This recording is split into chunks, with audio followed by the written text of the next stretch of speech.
Ouais, il est meilleur comme ça. Hein.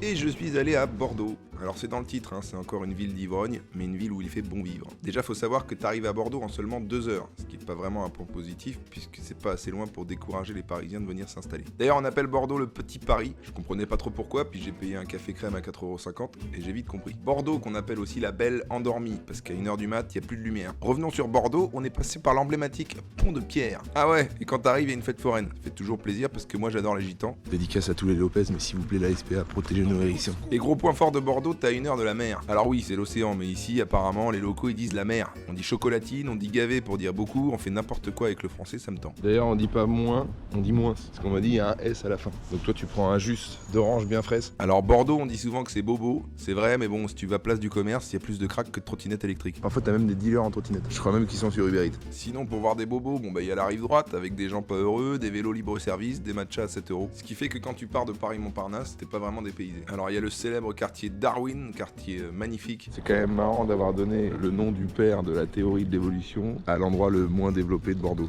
Non, en vrai, je plaisante, c'est un super quartier, hein, le quartier bobo, où on se déplace à vélo, on s'assoit sur des palettes pour boire des bières locales et on fait caca dans des toilettes sèches.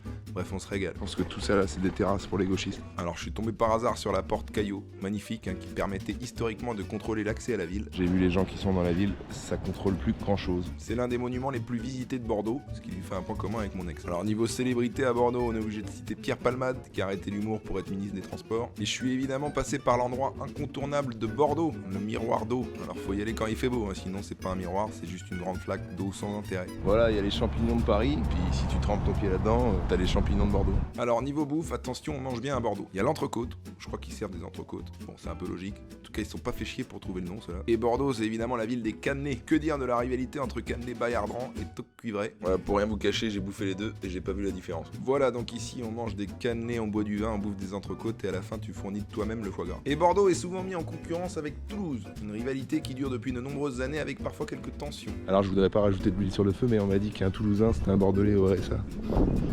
J'aurais pas aimé.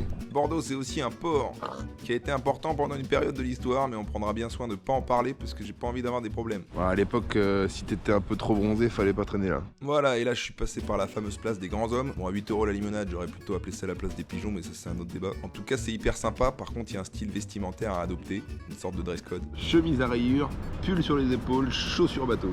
Pratique les chaussures bateau parce qu'ici il pleut souvent.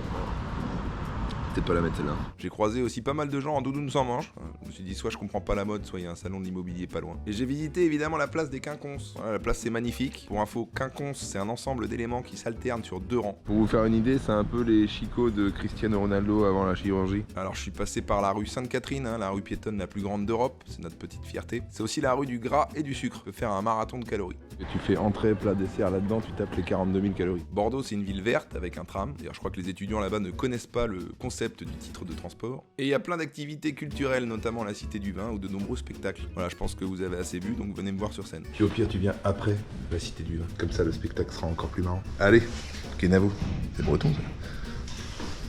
On s'en fout.